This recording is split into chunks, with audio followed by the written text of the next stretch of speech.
So we are back once again with a Reddit reaction, guys, the series where I go on the dreaded website so that you don't have to. And we are not far away now from launch. We're getting closer and closer, and that means that obviously the community is getting a lot more excited as we go. There's obviously been a bit of news out this week as well, and so I thought I would jump into another Reddit reaction, potentially the last one before launch. Maybe we'll do one right before launch. Let me know if you guys want to see that, but let's not waste any time. Let's get stuck into the top posts of this week on the Battlefield 6 subreddit. The first post here is a Battlefield 6 bus, which I've got to be honest, that looks absolutely sick. It's fully covered too. It's like even the windows and everything are covered. That looks dope. I wonder where that is.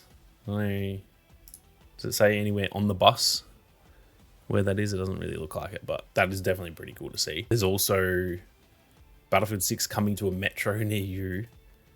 And this one's, hey, what the hell? This one says October 11th, which potentially means this could be in Australia because it actually launches on the 11th for us. So, yeah, I don't know if this is maybe an Aussie photo. I don't know. I'm not getting Aussie vibes. Obviously, I live here. That doesn't really look like our train stations. We don't call them the metro either. So, don't know where that is. But anyway, there's a fun fact for you guys. It is launching actually on the 11th here because we are obviously in a different time zone. Usually we get our games a day early, which is always cool living in Australia, but unfortunately we've got to wait like the rest of you peasants and get the game all at the same time, which is probably fair. Just the game just launches for every single person at the same time. I think that's fine, but I had it set in my calendar on the 10th, obviously, and just this week found out it's actually launching on the Friday for me, which is probably a good thing because I'll be playing Ghost of Yotei that week and it gives me an extra day to try and finish that before this comes out. Missed your G3 A3 from Battlefield 3. It has returned as the AK-4D in Battlefield 6 and hits just as hard. That is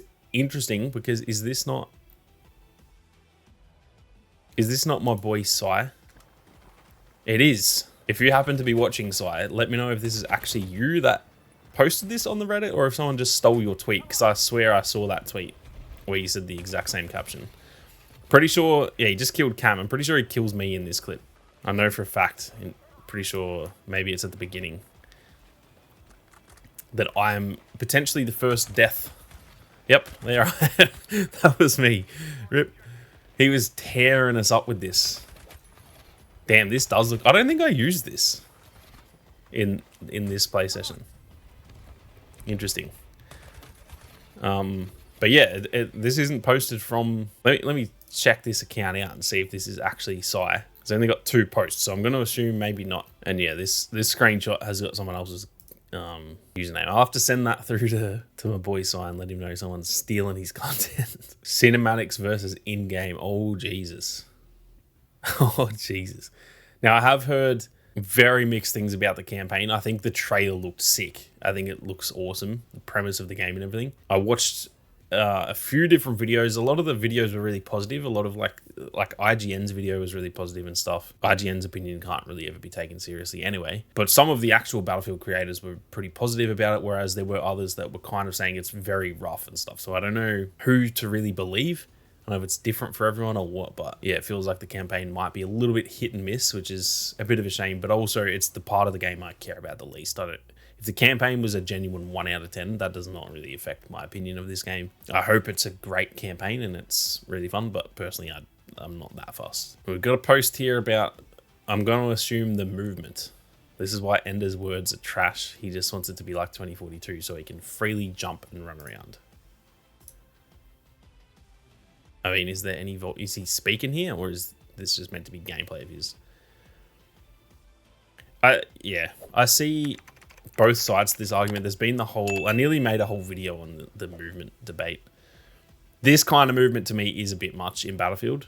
I also think they maybe have overcorrected, and it is just like the tiniest bit too clunky. I don't think it's an issue. I think it still plays really fun, but I do think having that extra bit of movement would be fine, but I don't want that level of movement in the game either. It's not Call of Duty. It's not freaking Apex Legends. So yeah, I'm fine with it.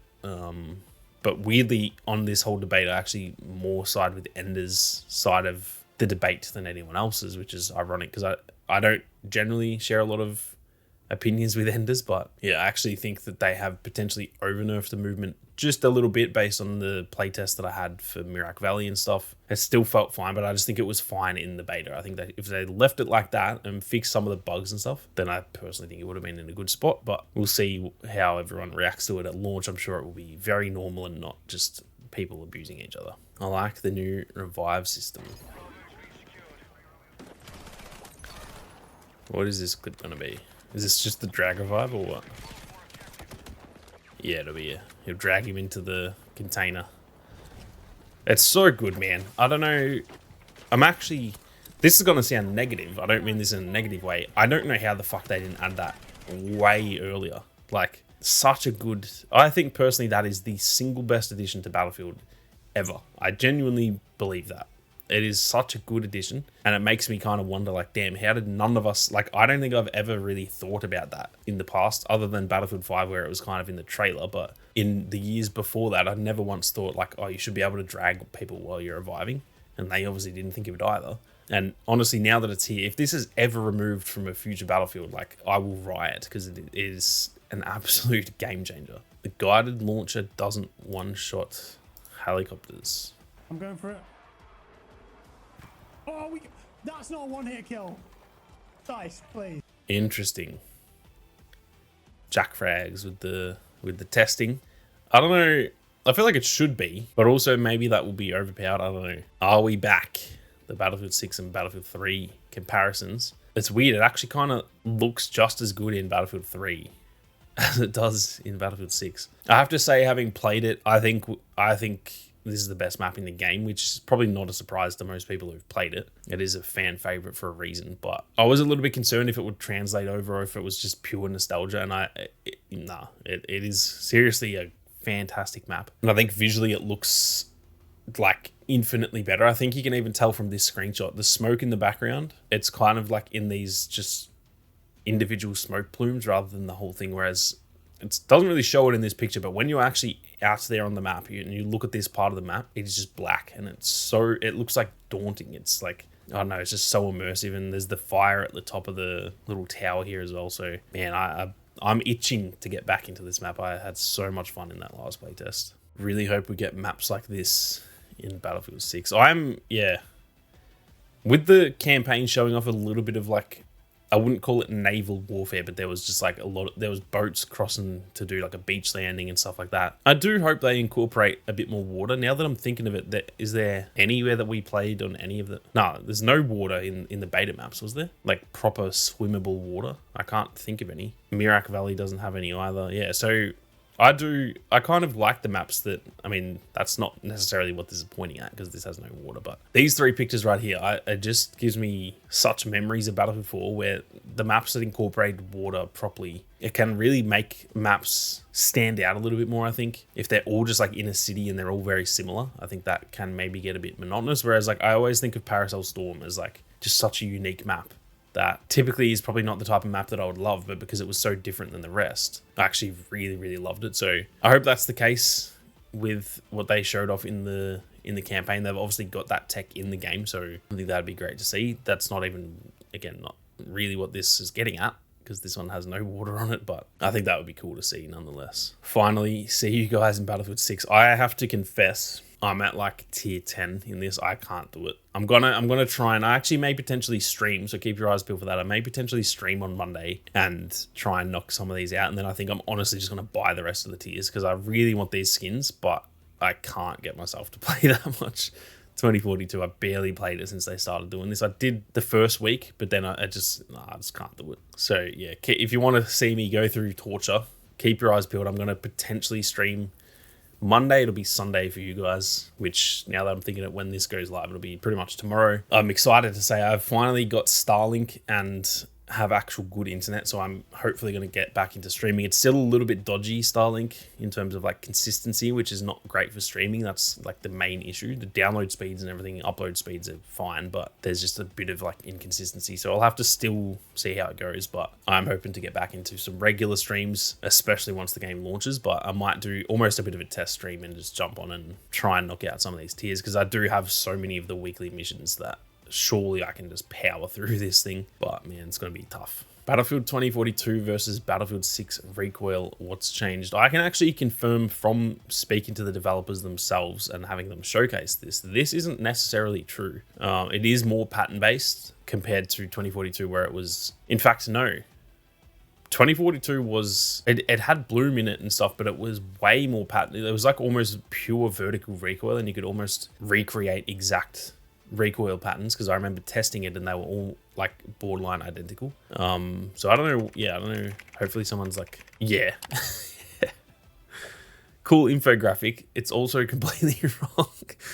I was going to say that this is almost opposite. It's not, Battlefield 6 isn't going to look like this by any means, but if you guys even want proof of this, go back and watch all of my like weapon loadout type videos for 2042 early in the game, because yeah, I used to do recoil patterns on clear concrete on orbital, and it was like identical every time. So I don't know what bro was cooking up here, but it's objectively wrong. This information is completely wrong. Yeah, this is why you don't just believe shit on the internet, guys. If someone just went past and goes, "Damn, it looks way more pattern based in Battlefield 6," like that is just not correct. So be careful what you believe on the internet. Making the sweet spot for sniper rifles only active while playing as recon will go a long way to addressing the major problems with open weapons. I actually have never thought of that, and that's actually a great point. I don't love the sweet spot mechanic because it just adds a random element that I just prefer when like you know what your weapons are going to do. I don't love the unpredictability, even though like don't get me wrong, it's fun when you land those sweet spot one hit kills. It's fun, but like I don't love it personally.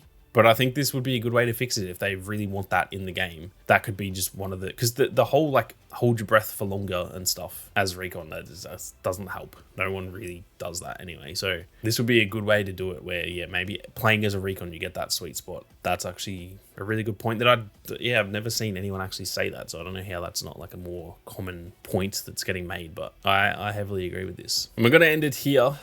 This guy said... Well, this is actually a Battlefield post. Which one are you joining?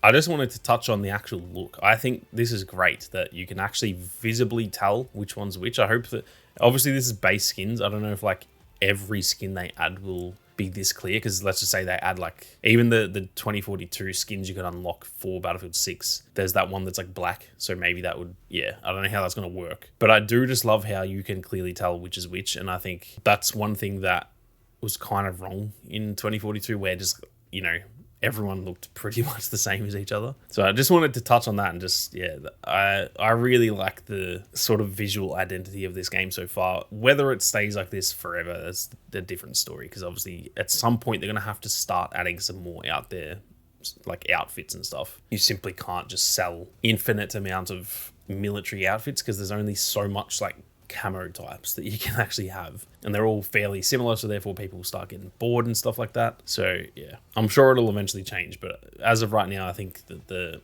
the base identity of this game looks really, really good. I'm so keen to see, like, once it actually launches, they'll no doubt have skins ready in the store day one, and I just hope that they're really grounded, and I hope they're cool enough to buy, but like they're not out there. That'll be the best of both worlds, because I do want to support this game. If I can buy skins that I think are really cool, I do want to pay money for this game. I want it to do well. I want them to see that we are back in the game, because then they'll just continue supporting it even harder. So it'll be interesting to see how that pans out, but at least the way they're starting, in my opinion, is very, very solid. But that is it for another Reddit reaction, guys. Hopefully you enjoyed all of that so that you now don't have to go on Reddit, because let's be honest, no one wants to go on Reddit. I'm keen to hear all of your thoughts down below. But with that being said, thank you all very much for watching. You guys have a great day, and I'll see you all out there on the battlefield.